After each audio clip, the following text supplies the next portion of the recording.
walks the walk with gritted teeth, but I just stand by and I wait my time. They say you gotta toe the line. They want the water, not the wine.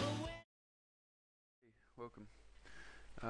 My name's Rob, and this is my first video in a series I plan to make, which will document my $1 million challenge. I've been playing poker for about or just over 6 years now, and in all honesty, I've come to the end of my tether with it. I've had enough of it, and I would like to move on. It's just become a grind, but I'm close to winning $1 million, and I want to win $1 million before I quit, basically.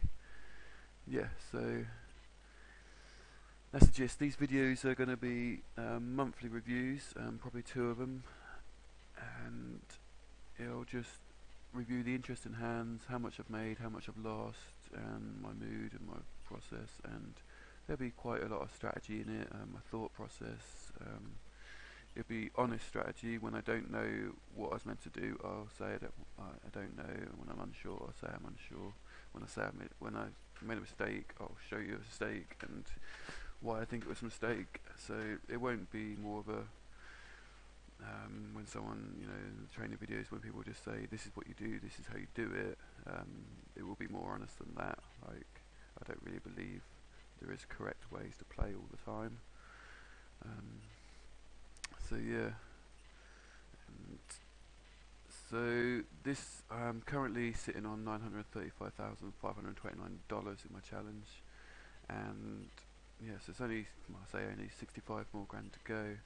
But the issue is, as you can see from my lifetime graph, it started off incredibly well and I was flying, and then towards the end of 2011, 2012, it's almost ground to a halt. It's completely plateaued.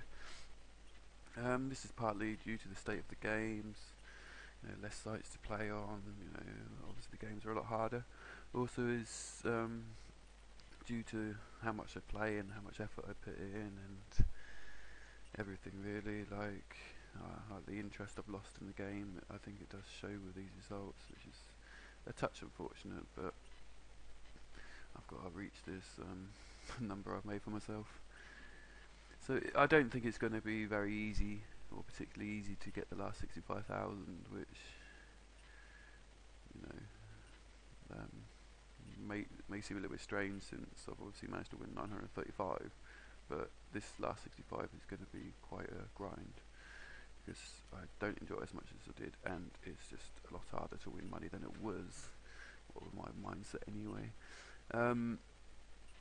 So yeah, I have to win it before the end of this year, as that's my deadline, as I'm hoping to go travelling, and I don't want to come back to poker. I like to start something else and just start afresh. So 65 grand by the end of 2013, or I guess I would consider it a semi-failure. So yeah, a bit mumbly, but I haven't recorded a video and it's a bit tricky. So anyway, on with the hands. I hope you enjoy these. Okie dokie, so these are the hands I'm going to share, most of which I've played pretty awfully. Yeah, not proud of them, but there we go. So the first one's heads up against a fish. I think it's standard, just a call pre-flop. I'm this dude. Check raise a flop. We're playing early on, so there's not much history. I think check raising's just the best way to go here. If you do slow play, then you're going to struggle to get money in, and yeah, it's best to get it in against a fish early on, or try and get the money in. This is where I horribly misplay the hand. I think leading this size is good, and I think leading or betting again the turn is the correct play. But if you do bet this turn, I think folding's easily the way to go. But for some reason I was playing horribly to start this month, and I called. Not surprised to be shown a flush here. I mean, if he's shoving this turn, it's, yes, he could shove any jack, because he's scared of a full flush running out, but most jacks are going to beat my jack 9. I think it's a bet call if you have ace jack, king jack, maybe queen jack, but Bet fold, Jack 9. Hello is reasonably close, assuming he calls. Like he's playing every jack, which we just don't know. It's like the third or fourth hand, I think. So yeah, it's close, but I think bet folding. I just don't. It's not a great hand played. Okay, and I'll break the river. The second one. This is against another fish. He's been three betting a lot, and he's just shoved the flop a couple of times, and he puts me in a tough spot here. He just open shoves this board with 56 in the pot. I've got 1 over and a flush draw, obviously. Yeah, like he could be shoving all sorts here. I guess I was a bit tilted and just called, but even I think it is a call regardless. It's definitely close. I mean, you're not ahead much, but he can be shoving worse flush draws. He can be shoving pocket 5s, pocket 6s, like hands he doesn't know what to do, ace 5. So they're like, you're not in too bad shape. Even if he is shoving like queens, jacks, ace 10 or something, you still got an over and a flush draw, so you're never too bad. And there's a little bit of dead money in the pot, so it's just about okay. But yeah, I didn't enjoy calling, and as the theme of this video goes, I bricked again. Next hand, as you can see how the month is panning out for me. This is one I played absolutely terribly. I think the villain was a K-ish reg or unknown reg. He seemed to have an idea what he's doing. I think 3 betting's okay as long as he's not 4 betting a ton. Then get a pretty decent flop from a hand. A bet out, maybe a little bit small, but it's okay. And he raised, and for whatever reason I just didn't believe him here, and I shoved, which I think is probably pretty poor. Like, yeah, just shoving here. It was just impulsive.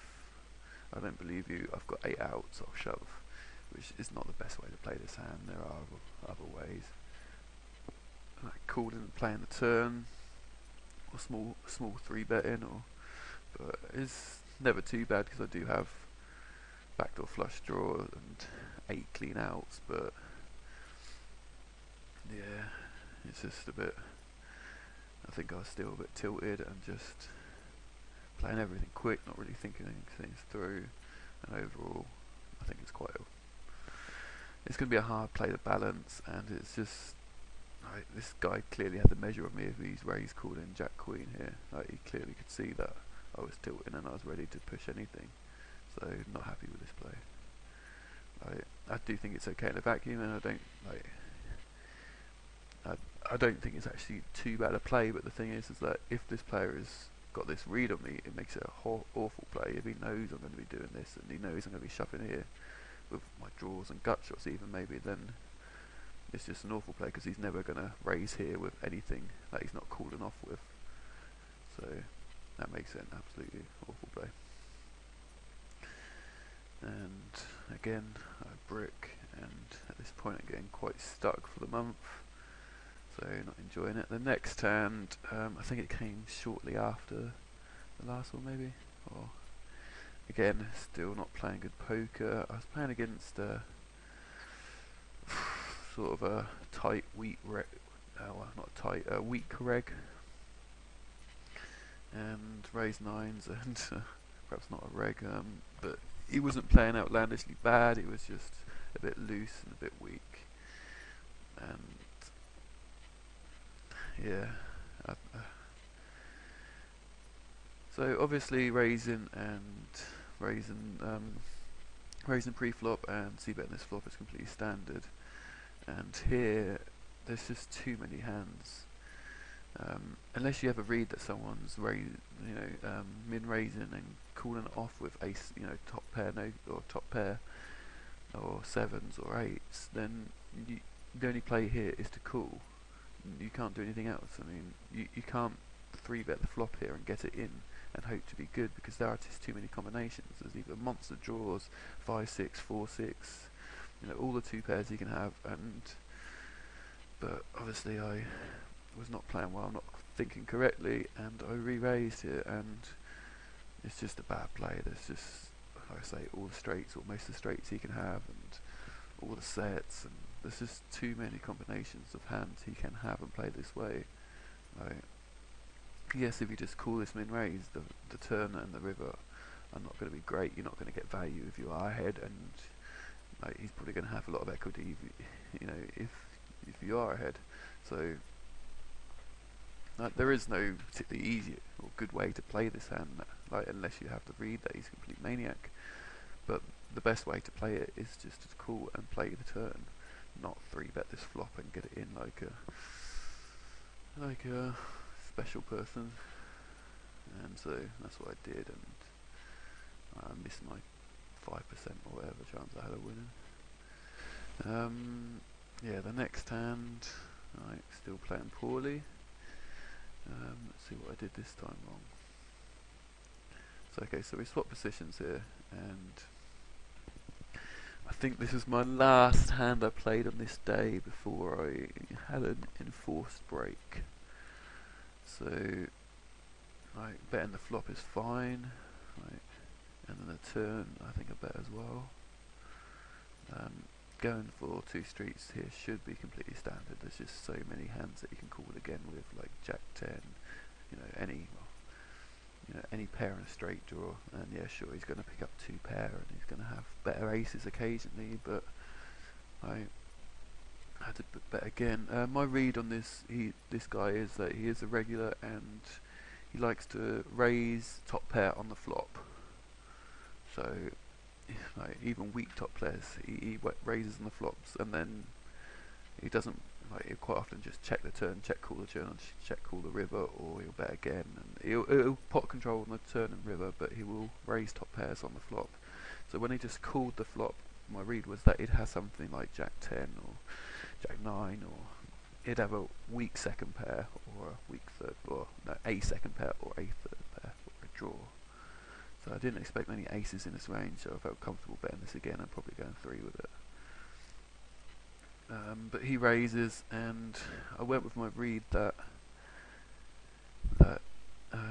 he can't have an ace here, or he can't have better than a top pair. Like, the only hands he can have are a Jack 9 or a Jack 8, Jack 9 or an 8-9, or something like that picked up 2 pair on the flop without the ace. So I decided to call, or a bluff. I decided to call, and then I thought it'd have a bluff if sorry, that didn't make sense. So I just my read was that he'd erase his top pairs on the flop. So then on the turn he either has turn 2 pair, which is without the ace, so an 8-9 or a Jack at 9, or he's bluffing, or has picked up an extra draw. Yeah, possibly he has Queen 10 as well. But I decided to call, and I thought he'd shut down with all his bluffs on the river, and yeah, follow through his maiden so I can fold. And the river becomes an interesting card, and he checks to me. Now my read here is same as the turn. Like, if he had Queen 10, or if he did turn the straight, I'm sure he'd just bet this river, so that's out now. If he had a hand that was a bluff, he's just checking and giving up. And if he had a hand like 8-9 or Jack 9, he would just check this river now, and probably check forward. So I decided to bluff this river to try and get him off the Jack 9s and the Jack 8s, 8-9s almost exclusively. And yeah, so I did bluff it, and he tanked forever, and then he called. Yeah, and then this sort of finished off my mega tilt day. I think I was down about 3 grand or something for the day, which was not so pleasing. But looking at this play, I don't mind it. I mean, I don't really like his check call there. Like, obviously my read was wrong that he can't have top pair on this flop. I guess he didn't check raise it because it's just not dry enough. I think that's how the read's developed, is that he check raises on drier flops with top pairs, not these wetter boards, because I think he's scared of getting a 3-bet or 4-bet or shoved on or whatever. But even as played, I mean, when I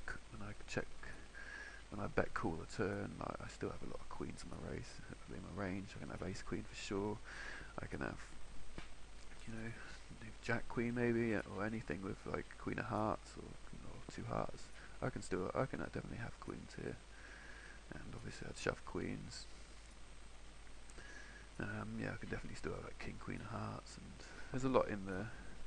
And when he checks as well, like, you'd be pretty happy shoving a 7, so I can still have some 7s in my range, maybe. Not many, I guess.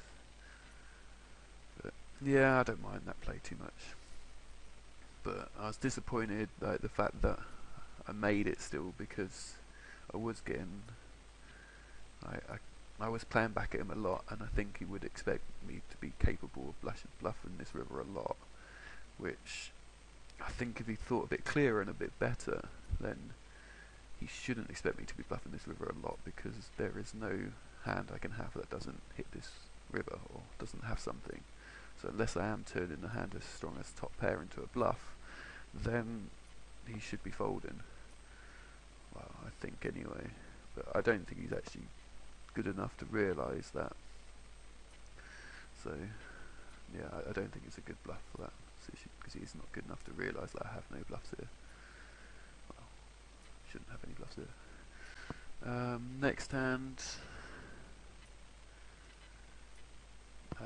this is against a regular which I've been picking on, and I've just been re-raising constantly, and obviously this is a great situation, and so he re-raises and he decides to call rather than 4-bet, which I think his line is probably just with 8s, it's just a 4-bet call is better than like calling out of position.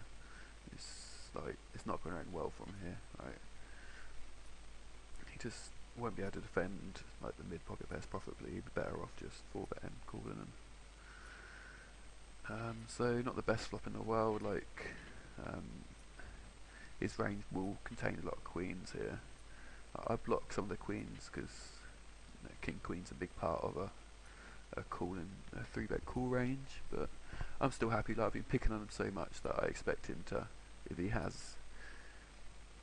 I expect him not to want to fold anything here. Like, so I bet, and he calls.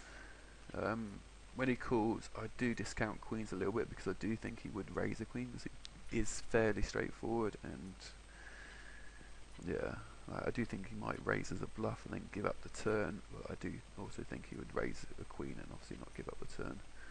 So when he just check calls, I'm pretty happy with my hand. Like I say, I've been picking them so much, it's easy to go for 2, and then obviously on the river again I'm just going for 3, and I'm really happy. Like, I don't expect him to ever have a queen here, so I'm shoving for, well, obviously value, and delighted when he calls until he flips up the 8s. But obviously I'm happy with my play. Like, it's just unfortunate. I think if he has 9s or 7s or 5s or 6s, he plays in the same way, and I get his money on the river. It's just like, just one of those, just a moaning thing. Just a bad hand for me, unfortunately.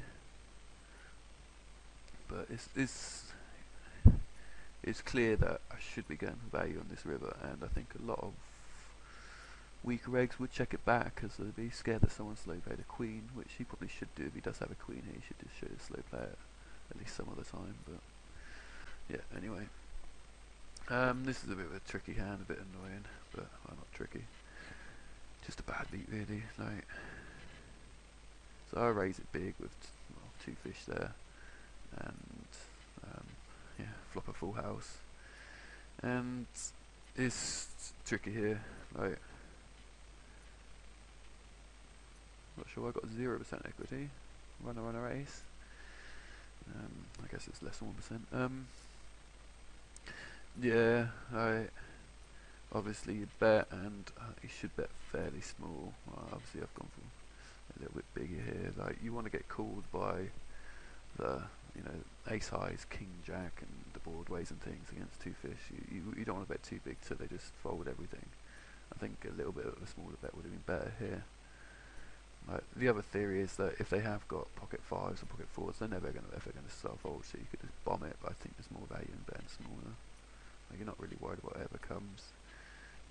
On the turn, if they got a fours or fives or sixes that they limped, it's obviously good. And yeah, he is another play but bet, and then he calls, and then on the river, I've set up stacks fairly nicely here.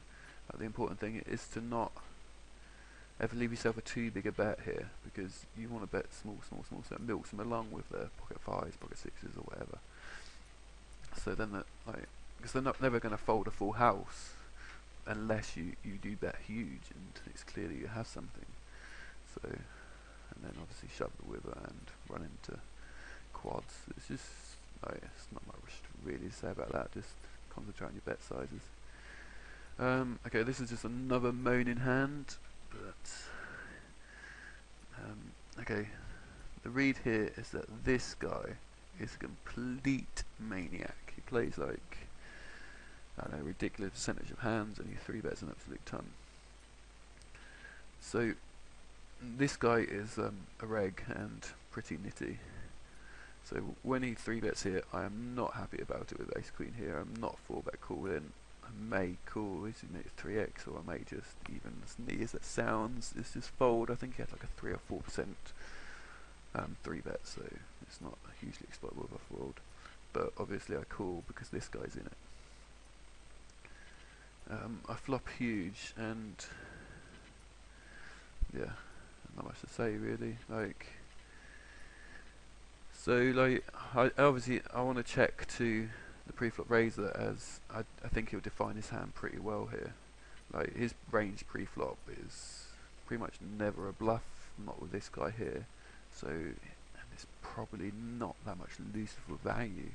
So it probably is ace king, aces, kings, queens, and possibly jacks. When he bets the flop, I think his hand is defined as aces, queens, ace king, maybe kings. When he bets fairly small. So I just check call, and then yeah, just check call again. Oh no, I think no. Okay, so on the turn, his hand is again the same. It's basically aces, queens, or ace king, which now he bets that is his range, and the fish is folded, and against that range I think I want to be shoving. Like, if I check here, or if I just check call, I think he might check back ace king on the river. So obviously that's the value bit I'm going for, so I don't think there's any other play but to shove. Yes, when I shove and he has aces or queens, I just lose my money, but it's unlikely that he has aces or queens because I block them pretty well, and ace king is far more likely. And by shoving, I think there's a possibility that he thinks I've got jack 10 of diamonds, or I've got, you know, ace jack or something, or I think there's a possibility that, well, I think he'll still call with ace king since there's so much money in there. So I shove, he snap calls, and he binks the river. But I think it's a much better play to shove that turn than it is just to check call. Yeah. Obviously, if I did check call and he hit the river, I might be able to get away with a little bit of money, but even so, I mean,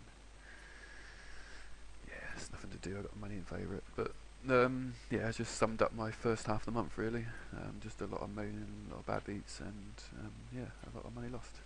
So yeah, that's the review of these semi-interesting hands. Okay. So this is how these hands look on the graph. I didn't show a lot of the winning or the start of the winning hands because I thought the losing ones are more interesting. But as you can see, at one point I was up almost $4,000, and then I plummeted what's that, about 2,000 hands, from 4 to minus 2.5. So not a great start to the first half of March. This caused me to get a little bit angry, and I then created this post and smashed my keyboard. It's all written here, but Yeah, so it hasn't started great much, but it has been getting better, and I'll post a full update once the month finishes. So yeah, thanks for watching, and I'll post another video in a few days or a week or so. Cheers.